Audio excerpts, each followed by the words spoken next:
Hello नमस्कार दोस्तों, आप सभी का स्वागत है हमारे यूट्यूब परिवार अजय ट्रिक वाला में। मैं अजय सिंह आप सभी का स्वागत करता हूं।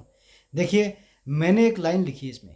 क्या है कि मेरा यह सच्चे दिल से दावा है कि यह वीडियो सीरीज़ आपकी 100% नौकरी लगाने वाली हो सकती है। हाँ, पक्का हो सकती है, क्योंकि मैंने इतनी मेहनत की है और उतनी से कुछ कम भी, या आपका मन करे तो कुछ ज़्यादा भी, अगर आप भी मेहनत कर लो तो आपका 100% सिलेक्शन है। और मैंने जो मेहनत की है उसे देखकर आपका दिल बाग बाग ना हो जाए तो मुझे बोल देना। आप देखोगे तो हर लाइन के साथ आपके अंदर ये बात, जो मैंने लाइन लिखी है, ये ज़रूर याद आएगी कि हाँ, ये बात सच्ची है ना। आपके लिए फुल मेहनत कर रहा हूँ, आप भी सब कर रहे हैं, मेरे को पता है। बस आपको ये करना है, हमारा यूट्यूब परिवार अजय ट्रिक वाला जो है, इसको शेयर करना ज़्यादा से ज़्यादा, और सब्सक्राइब करना, लाइक कमेंट करना, और कहाँ कमियाँ आपको नज़र आती है उस पर ज़रूर ध्यान देना, ताकि हम एक दूसरे का साथ देके एक दूसरे को नौकरी दें, है ना। हम सबके साथ, क्या है ना, सबका साथ सबका विकास करना अपने को। ठीक है, तो देखिए, पहला जो क्वेश्चन है उससे हम शुरुआत करते हैं। पहला क्वेश्चन क्या है? पहला क्वेश्चन है कि भारत में प्रेस की स्वतंत्रता। अब सबसे बड़ी बात है कि ये क्वेश्चन कहाँ से उठा के लाया हूँ। ये है सेकंड ग्रेड 2023 के जीके पेपर का है, जो 30 जुलाई 2023 को हुआ था। और इससे पेपर को देखकर आपको पता लगेगा कि वास्तव में आरपीएससी का ट्रेंड इतना भी तेज नहीं हुआ है जितना माहौल बनाया जा रहा है। बस पढ़ने का स्तर गिरता जा रहा है ना। तो हमें पढ़ने का स्तर को अच्छा करना है, और उनका एक ही तरीका है, सिलेबस को ध्यान में रखना, दूसरा पीवाई को जो करते रहना, है ना। तो इस सेकंड ग्रेड के एग्जाम का पहला क्वेश्चन हम कर रहे हैं कि भारत में प्रेस की स्वतंत्रता के बारे में संविधान में कहाँ दिया गया है। तो आप सभी को बता दूं कि भारत के संविधान में ये बात है कि स्वतंत्रता, और उसी स्वतंत्रता में अभिव्यक्ति, यानी खुद को अभिव्यक्त करने की स्वतंत्रता है, जो कि प्रेस की स्वतंत्रता उसी में आती है। फिर ये सेकंड ग्रेड का सिंपल क्वेश्चन था, लेकिन हम इसमें देखते हैं कि इससे और क्या क्वेश्चन बन सकता है ना। ट्रैक क्या हो सकता है, कैसे ट्रैक फॉलो हो सकता है। ये देखिए, कहते हैं कि प्रेस की स्वतंत्रता जो है भारत के संविधान में उल्लेख है 19(1) में। ये भी सीधा सीधा क्वेश्चन बन सकता है। दूसरा 19(1) आ जाए, या फिर 19(1) का भी ए जो है, उसके अंदर सब क्लोज होता है ए, उसके अंदर प्रेस की स्वतंत्रता शब्द है। प्रेस की स्वतंत्रता अभिव्यक्ति की स्वतंत्रता के अधिकार में ही आती है। उसके बाद में राष्ट्र हो और इसकी अखंडता, अपना राष्ट्र और इसकी अखंडता की रक्षा के लिए 19(2) के तहत प्रेस की स्वतंत्रता पर प्रतिबंध लगाया जा सकता है। अब आप मुझे ये बताएंगे कि एक सरकार ने प्रेस की स्वतंत्रता पे प्रतिबंध लगाने के लिए एक एक्ट लेके आई थी, उसे एक राष्ट्रपति ने पॉकेट विटो यूज करके रोक दिया था। वो कौन सा एक्ट था और कौन से राष्ट्रपति थे ये बताइए, और प्रधानमंत्री कौन थे उस टाइम में। उसके बाद हम बात करते हैं प्रेस की जो आज़ादी को सुरक्षित रखने के लिए 1978 में संसद ने प्रेस परिषद अधिनियम पारित किया था। तो अपने को पता है कि कोई भी संविधान का अनुच्छेद है, उसको व्यवहारिक रूप में लागू करने के लिए संसद से कानून पास होते हैं, उनसे अधिनियम बनते हैं। उस प्रकार से ही 1978 के अधिनियम में संसद ने प्रेस का जो अधिनियम है उसको पारित किया था 1978 में। होता क्या है कि भारतीय प्रेस परिषद की यहाँ पे स्थापना भी होती है, भारतीय प्रेस परिषद की। और ये परिषद क्या करती है, समाचार पत्रों और समाचार एजेंसियों का जो स्तर होता है उसको बढ़ाने का, उसको सुधारने का काम करती है। कौन? भारतीय प्रेस परिषद। यहाँ से क्वेश्चन भी आ सकता है ना, क्या काम करती है।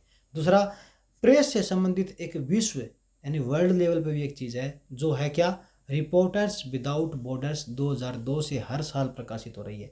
आईएएस में भी ये क्वेश्चन आया कि रिपोर्टर्स विदाउट बॉर्डर्स क्या है, तो ये विश्व प्रेस स्वतंत्रता का सूचकांक है ये। उसके बाद में आरपीएससी में भी करंट अफेयर्स में एक क्वेश्चन डाला गया है।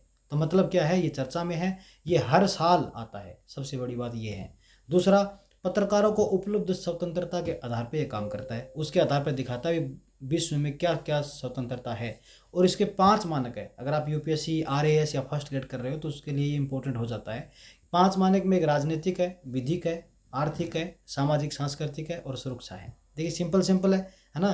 राजनीति, कानून, अर्थव्यवस्था, समाज सुधार और सुरक्षा, ये वाले इसके अंदर ध्यान में रखे जाते हैं।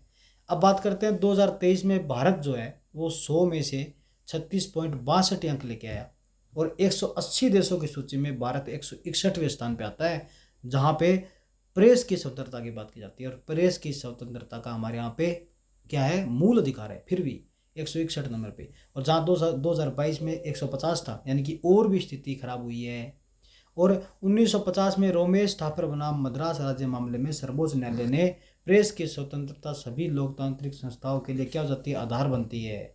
तो ये वाली बात कही थी। तो 1950 का ये भी आ सकता है, मिलान करना भी आ सकता है कि रोमेश थापर मद्रास राज्य बनाम जो मामला है वो किससे संबंधित है, प्रेस से संबंधित है।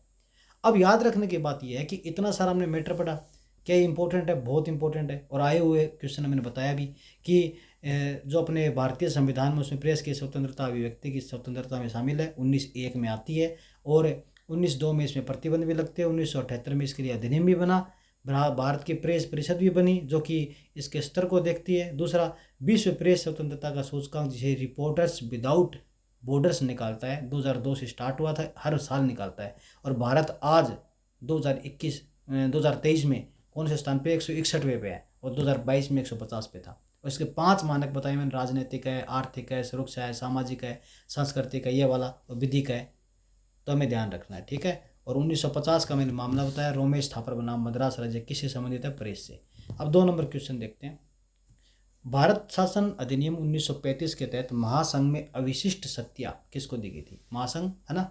तो अविशिष्ट यानी बची हुई शक्तियाँ केंद्र को दे दी, राज्य को दे दी। उसके बाद में अपने यहाँ पे संवर्ती सूचियाँ आ गई।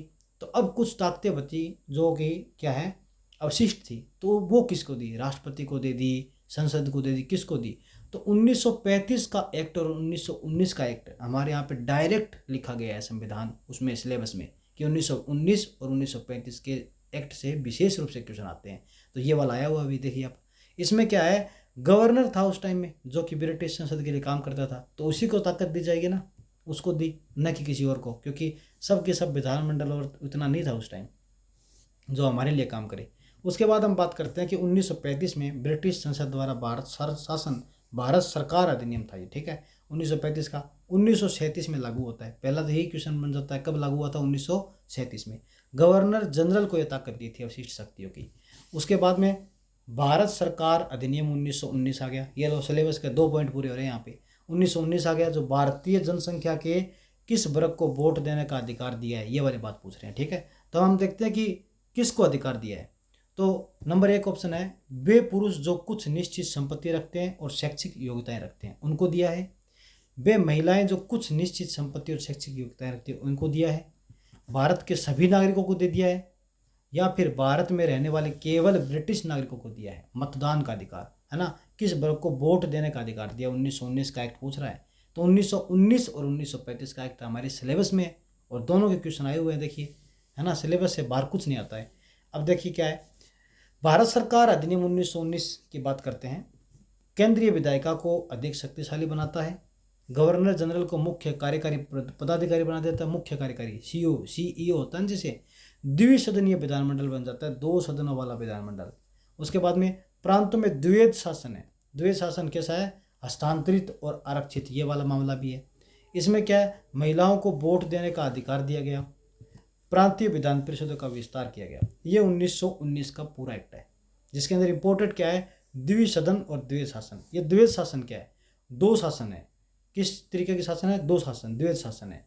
यहाँ पे हस्तांतरित है और आरक्षित है, यानी कुछ मुद्दे जो है ब्रिटेन वालों ने रिजर्व रख लिए हैं और कुछ को हस्तांतरित यानी दे दिया है, आप ले लो। और हमें वही मुद्दे दिए जो ज़्यादा वैल्यू के नहीं है, उनके पास ज़्यादा राजस्व नहीं आता। ये आरक्षित वो उन मुद्दों को रखते हैं जहाँ पे इनको पैसा मिले, है ना। लैंड रेवेन्यू वाला पार्ट अपने पास रखेंगे, पुलिस वाला अपने पास रखेंगे, लेकिन स्वास्थ्य वाला भाग हमें दे देंगे जिसमें पैसा नहीं है पर रिस्पॉन्सिबिलिटी है। और इसका एक नियम भी है कि जिसको इन्होंने हस्तांतरित हमको दिया उसका तो ये रिस्पॉन्सिबिलिटी चाहते हैं, दूसरा खुद ने जो आरक्षित किया है जिसमें पैसा आता है उसको ये बगैर रिस्पॉन्सिबिलिटी लेते हैं। यानी कि कहते हैं कि भारत के लोग तो रिस्पॉन्सिबिलिटी रखें और हमें कोई रिस्पॉन्सिबिलिटी नहीं चाहिए, है ना। तो बहुत बड़ी बात है ये। उसके बाद में हम बात करते हैं भारतीय संविधान का कौन सा भाग राज्य के नीति निर्देशक तत्वों से संबंधित है। सीधा क्वेश्चन, सिंपल, है ना। भाग 3 मूल अधिकार और भाग 4 क्या है, डीपीएसपी। तो ये डीपीएसपी के बारे में पूछा था, भाग 4 में डीपीएसपी किसे, आर्टिकल 36 से लेकर 51 तक। भाग 4 में 36 से 51 तक क्या डीपीएसपी है। इन सिद्धांतों का उद्देश्य लोगों के क्या करना है, सामाजिक आर्थिक न्याय सुनिश्चित करना है, भारत को एक कल्याणकारी राज्य बनाना है, कल्याणकारी वेलफेयर स्टेट, है ना, जिसमें नीति निर्देशक तत्व जो है वो आयरिश संविधान से लिए, आयरलैंड से हमने लिए हैं। तो भारत को कल्याणकारी राज्य बनाने के लिए ये डीपीएसपी होते भी है। अब अगर ऐसा क्वेश्चन आ जाए कि भारतीय संविधान में किसके अंदर भारत को कल्याणकारी राज्य बनाने की बात की गई है, तो अब भाग नंबर 3, भाग नंबर 4 कौन सा? भाग नंबर 4। बताओ, ये क्वेश्चन आ सकता है ना। हम तो पूरा काम ही क्वेश्चन पे करेंगे, क्योंकि हमें पढ़ना थोड़ी है, हमें तो वहाँ पे जाके सुनाना थोड़ी है, हमें तो वहाँ पे जाके क्या करना है, क्वेश्चन को अटेम्प्ट करना है और ओएमआर में फिल करना है। तो हमें पता होना चाहिए कि क्वेश्चन कैसे और बन सकता है ना। सेम क्वेश्चन ना आए पर यहाँ से ट्रैक तो आएगा ना, यही ट्रैक रहेगा, अलग थोड़ी होगा जो सिलेबस में दिया है। तब भारत में 5 नंबर क्वेश्चन, भारत में राष्ट्रपति के निर्वाचन के लिए कौन सी पद्धति अपनाई गई है? क्या आपने सुना कभी कि राष्ट्रपति के चुनाव हो रहे हैं, गली गली के अंदर वोट गिर रहे हैं? कभी सुना है? नहीं सुना ना, क्योंकि ये तो अप्रत्यक्ष निर्वाचन है। हमने तो एमएलए के वोट के अंदर मतलब वोट दिए हैं, एमपी को दिए हैं, और ये ही आगे जाए क्या करते हैं, राष्ट्रपति को चुनते हैं। तो कैसे चुनेंगे? अप्रत्यक्ष। यहाँ पे अप्रत्यक्ष शब्द क्यों आया? क्योंकि प्रत्यक्ष तो तब होता जब जनता चुनती। जनता ने किन को चुना? एमएलए और एमपी को, और ये खुद अब राष्ट्रपति को चुनते हैं, इसलिए ये अप्रत्यक्ष तौर से हमारे प्रतिनिधि है और इन्होंने चुन के हमको दे दिया, तो ये अप्रत्यक्ष हो गया ना हमारे लिए, इसलिए ये अप्रत्यक्ष निर्वाचन है। अब बात करते हैं कि भारत में राष्ट्रपति के निर्वाचन के लिए अप्रत्यक्ष निर्वाचन पद्धति है। दोनों सदनों के लोकसभा और राज्यसभा के सदस्य और राज्य विधानसभा के, यानी कि सेंटर में देखें तो लोकसभा राज्यसभा, और फिर देखें तो राज्यों में तो विधानसभाएं, उनके कौन होंगे? विधानसभा है, विधान मंडल नाम नहीं है, विधानसभा है। देखिए ध्यान से, विधानसभा है, इसमें निर्वाचित सदस्य राष्ट्रपति के चुनाव में भाग लेते हैं। और नाम क्या है? निर्वाचित है, मनोनीत नहीं है, निर्वाचित।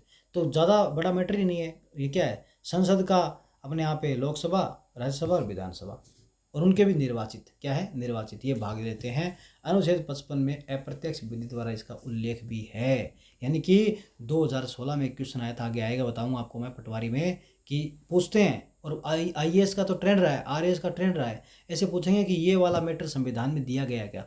तो बहुत रेयर चांस होते हैं कि ये मैटर संविधान में दिया हो। क्यों? क्योंकि संविधान में हर एक बात का उल्लेख किया जाए, व्याख्या की जाए, ये पॉसिबल थोड़ी है। फिर तो भारत का जो संविधान है वो ब्रह्मांड का सबसे बड़ा हो जाता, न कि दुनिया का, क्योंकि इतनी बातें कैसे उसमें शामिल की जाए।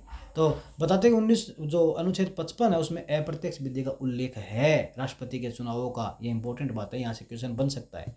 उसके बाद में क्वेश्चन नंबर देखते हैं हम 6, संविधान सभा के सदस्यों को निम्न में से किसने प्रत्यक्ष रूप से निर्वाचित किया?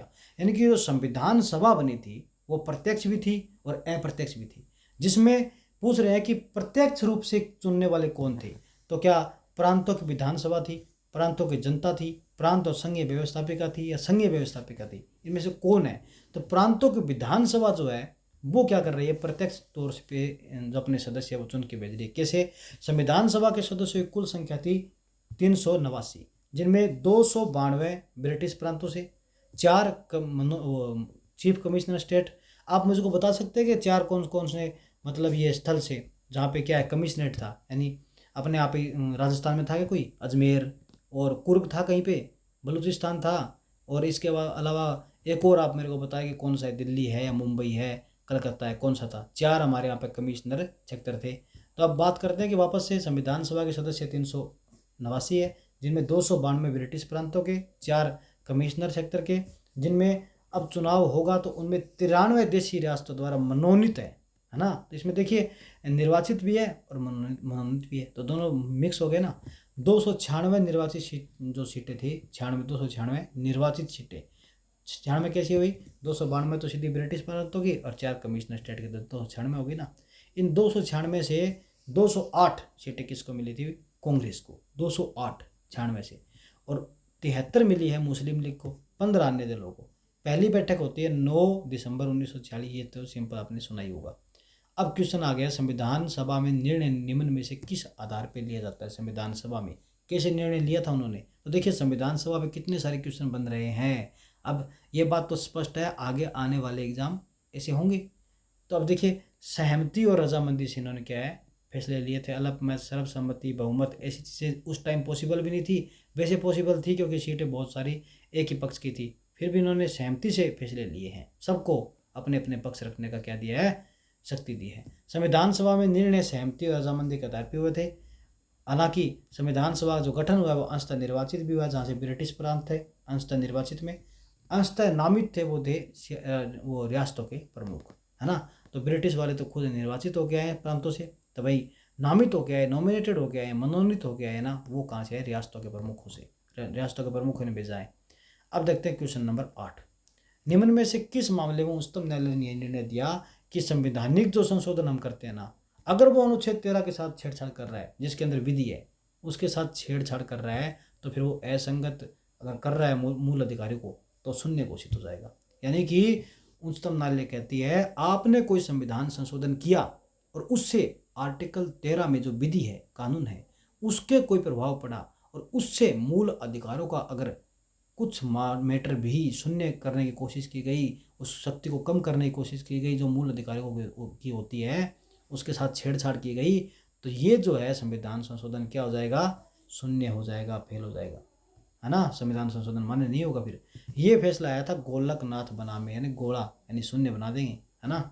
ये था गोलक शून्य, याद रखना। अभी जो एग्जाम हुए उनमें बेरोजगारी पूछ लिया था फर्स्ट ग्रेड में कि बेरोजगारी मामला कब हुआ था, तो आपको याद रखना है। अब देखते हैं थोड़ा डिस्क्रिप्शन में।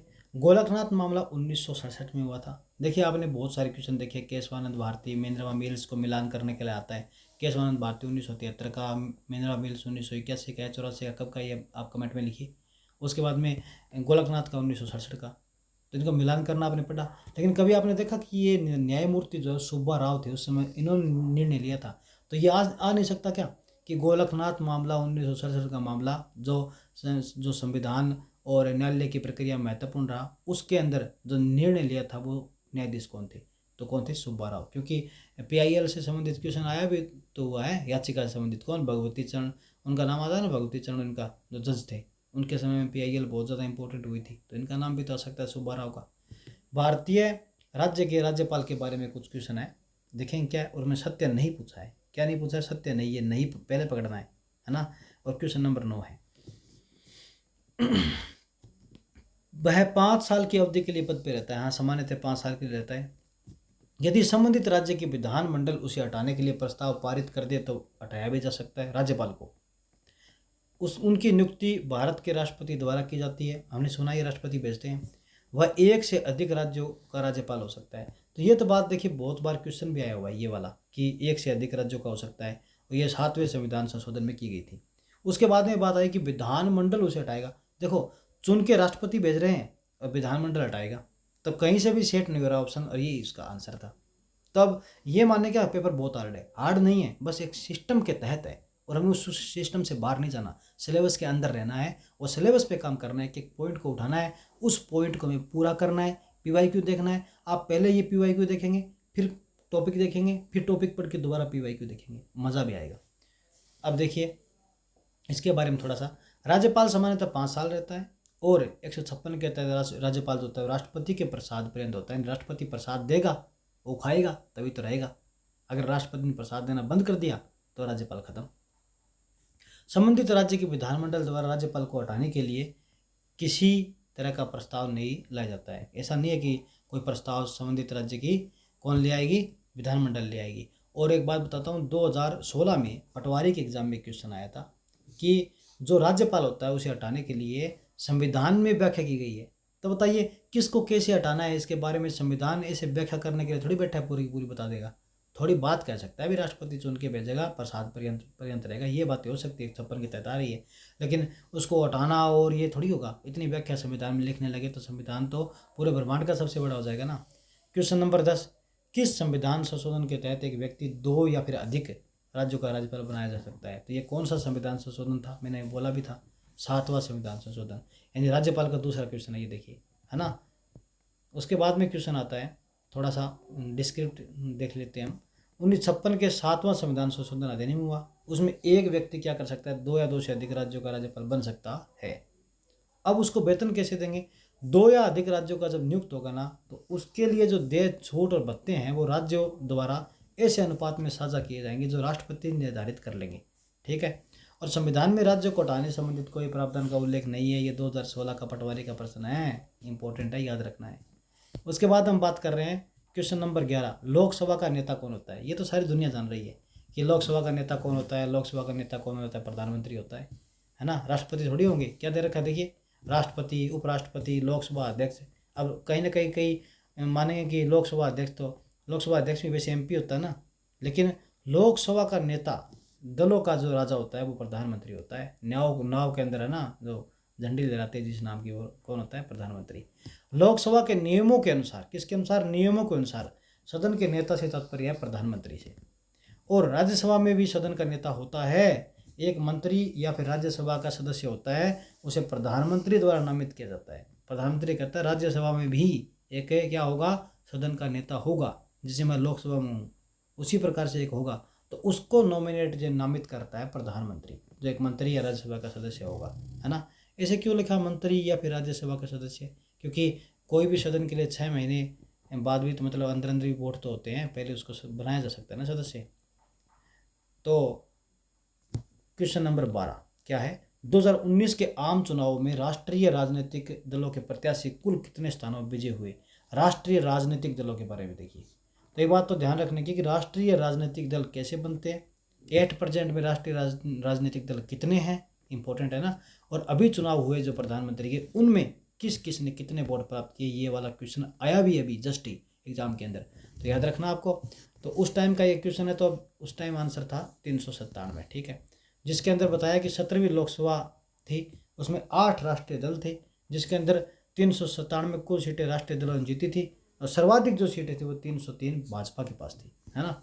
ये याद रखने वाली बात है। उसके बाद हम बात करते हैं कि 13 नंबर क्वेश्चन में संयुक्त राष्ट्र संघ महासभा के अध्यक्ष बनने वाली पहली महिला पूछ रहे हैं, ठीक है। तो पहली महिला जो है संयुक्त राष्ट्र संघ की जो अध्यक्ष बनने वाली है वो कौन है? विजय लक्ष्मी पंडित। कौन है? विजय लक्ष्मी पंडित। विजय लक्ष्मी पंडित कौन, आप जानते हो? नेहरू पंडित का नाम सुना है? तो उनसे इनका क्या नाता है, ये आप मेरे को बताइए। उसके बाद में हम देखते हैं कि 1953 में 53 में संयुक्त राष्ट्र महासभा 68-70 में पहली महिला अध्यक्ष के रूप में विजय लक्ष्मी पंडित को चुना गया था, और वह राजनीतिक नेता थी, राजनयिक थी, एम्बेसडर। 20वीं सदी में सार्वजनिक जीवन में विश्व की अग्रणी महिलाओं में से एक थी। कौन? विजया लक्ष्मी पंडित। क्या बनी थी? संयुक्त राष्ट्र सभा के 1953 में पहली महिला अध्यक्ष बनी थी। क्वेश्चन नंबर 14, पंचायती राज अधिनियम 1994 की धारा 14 के अनुसार 4 लाख की जनसंख्या वाले जिला परिषद में कितने सदस्य निर्वाचित होते हैं? कितने सदस्य निर्वाचित होते हैं? किसमें? जिला परिषद में। जिला परिषद होती है ना जिला में, है ना। जैसे गांव, फिर ब्लॉक के अंदर पंचायती राज, और उसके बाद में वो पंचायत समितियां, फिर जिला में क्या होती है? जिला परिषद होती है ना। ग्राम सभा, पंचायती राज, फिर जिला परिषद होती है। तो इस जिला परिषद में 4 लाख की जनसंख्या अगर हो तो इसमें सदस्य कितने होंगे? तो ये क्वेश्चन था, इसमें कितने सदस्य होंगे? इसमें जो सदस्य होंगे वो होंगे 17। थोड़ा सा आगे पीछे होगा अंक, सदस्य कितने होंगे? 17। पंचायती राज अधिनियम 1994 की धारा 14 के अनुसार अगर 4 लाख की जनसंख्या वाली जिला परिषद है तो उसमें सदस्य जो 17 सदस्य निर्वाचित होंगे। कितने? 17। 4 लाख से अधिक अगर होते हैं तो 1 लाख या उसके भाग के लिए अगर 1-1 लाख और भी बढ़ता जाए तो फिर 2-2 सदस्य की बढ़ोतरी होती जाएगी। इस प्रकार हमने सेकेंड ग्रेड का जो 2023 में जुलाई में एग्ज़ाम हुआ था उसके बारे में ये क्वेश्चन थे, और नए सिर्फ हमने क्वेश्चन किए बल्कि उनका ट्रेंड सेट देखा भी, उनका ट्रेंड क्या है, वो कैसे काम करते हैं, और उनके काम करने के साथ साथ हम देखेंगे हम जहाँ पढ़ रहे हैं उनको कैसे पढ़ें, सिलेबस के साथ कैसे चलें, सब आपको कहेंगे। सिलेबस देखिए, सिलेबस देखिए, परंतु सिलेबस के साथ साथ में PYQ देखिए, और फिर सिलेबस के जो पॉइंट उनको अच्छे से कीजिए। ठीक है, फिर धन्यवाद। आप सभी इस वीडियो को शेयर जरूर करना, लाइक करना, कमेंट करना, और ज़रूर बताना कि कहाँ कुछ कमी आ रही है, क्या समझने में कोई दिक्कत आ रही है क्या। देखिए पॉलिटी को एकदम अच्छे से करेंगे और ज़्यादा भी नहीं करेंगे। देखिए 20 मिनट का, 25 मिनट का लेक्चर रखेंगे, 15 मिनट का भी है, 10 मिनट का भी है, जिसमें फर्स्ट ग्रेड का, सेकंड ग्रेड का और थर्ड ग्रेड के लिए भी। और इसके अलावा ये पटवारी की परीक्षा होगी, BDO होंगी, RS होंगी, उन सब में इंपॉर्टेंट है। जब पता है कि राजस्थान का एग्जाम दे रहे हो चाहे इंडिया का दे रहे हो, जब संविधान है नाम, उसमें राष्ट्रपति नाम है, फंडामेंटल राइट है, DPSP है, तो वो कोई अलग अलग होंगे क्या? ऐसा तो है नहीं कि ग्राम सेवक के जो ग्राम सेवक का एग्जाम होगा उसके लिए तो राष्ट्रपति के 4 सिंह आ जाएंगे, ऐसे 8, और RS के एग्जाम में 2-2 सिंह ऐसे बन जाएंगे। ऐसा कुछ नहीं है। जो टॉपिक है, जिसका नाम दिया गया है, उस टॉपिक को अच्छे से करना हमारा काम होता है। चाहे फिर हम कोई भी एग्जाम में बैठ रहे हो, उसके सिलेबस के पॉइंट को अच्छे से देखना, PYQ को देखना, तो ये काम होता है। कोई भी एग्ज़ाम को आप स्पेशल कैसे मानोगे, ऐसे मानोगे जिस एग्ज़ाम की आप तैयारी कर रहे हो ना उसका PYQ ज़रूर देखेंगे, ठीक है। तो इसके लिए मैं अलग अलग PYQ लेके भी आऊँगा, सबके लेके आऊँगा, ठीक है। ओके, फिर थैंक यू। आप शेयर ज़रूर करना, कमेंट करना, लाइक करना। ओके, थैंक यू, धन्यवाद।